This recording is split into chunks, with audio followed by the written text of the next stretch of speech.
یو ملګری وایي چې نجیبې راته د زړه ارمان راپوره کړ. خبره یې داسې وکړه.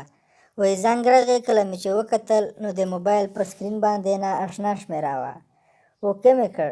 هلو، هغې ته په هم آواز راغی.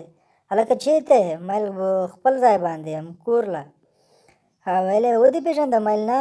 ویل نجیبه یمه. مایل ښه. لږ مې آواز هم ګډوډ شو. ویل یې دفتر له راشه، لږ کار در سره دی. ما هم ورسره ومنله او ډایرکټ دفتر په لور روان شولم. نیم ساعت وروسته دفتر ته ورسېدم چې ګورم نجیبه پاس پر چوکۍ ناسته ده. نیکر ورکې دی او نری د تانګې والا بنیل هم پکې دی. ورنږدې شولم، پر چوکۍ کېناستلم. ویل ښاغلې، خدمت وایه. ویل پرون راغلی یم. ویل راغلی وم.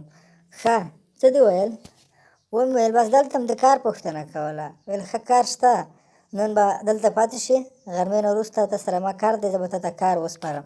نو زه هم پاتې شولم تر غرمې پورې. کله چې د غرمه شوله نو هغې راته وویل چې راځه روټۍ به هلته وخورو، زه او ته یو ځای بیا به د کار خبرې وکړو. کله چې روان شولو د دفتر نه راووتو، د نجیبې شخصي یوه کوټه وه چې ډېره زبردسته کوټه وه او ډېر ښکلی پالنګ یا چپرکټ هم پکې و. ورغلو، هلته کېناستلم. زما زړه لږ په درزه شو چې نجیبې راته وویل هلکه دلته رانږدې شه، راجوخ شه. دغسې فلمي خبرې راته شروع کړلې. یو څه یې په غېږ کې هم ور ټینګ کړلم. اخر یې خوله راباندې ولګوله. ما هم ورباندې غلې لاسونه ووهل او خوله مې ورباندې ولګوله. نجیبه کې نیکر و چې نیکر یې لاندې کش کړ. کله چې نیکر کش کړ نو زما زړه اوبه شو، ځکه چې نجیبه چې څومره ښکلی مخ لري همدغسې ښکلې کونه او کونټي لري. غلی ورنږدې شولم.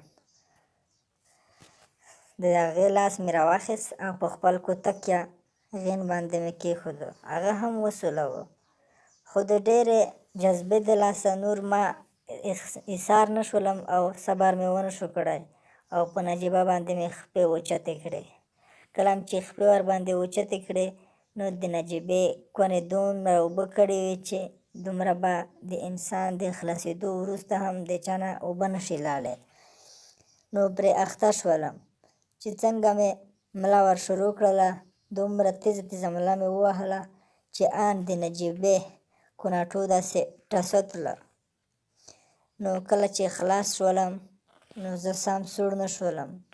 نجیبې هم وویل زه سړه نه یم، باید یو ځل بیا هم راسره وکړې، خو داسې نه، باید ګولۍ وخورې. هغه جګه شوله، د له المارۍ نه یې یوه ګولۍ راواخیستله. ویارېدلم. هغې راته وویل چې وېرېږه مه، دغه ګولۍ فقط د وخت لپاره ده.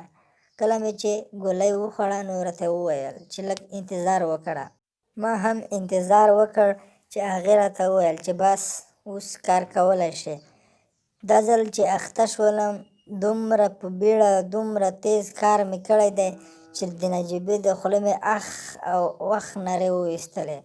خو تقریبا دومره کار مې وکړلو چې د ټول وجود نه مې خولې روانې شوې، خو خلاص نه شولم.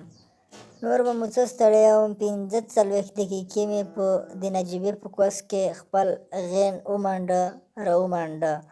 اخر مې په شا کړله. د شا د طرفه مې دومره تیزه کار ورسره وکړ چې د نجیبې اوازونه تر کونې راووتل او خلاص شولم.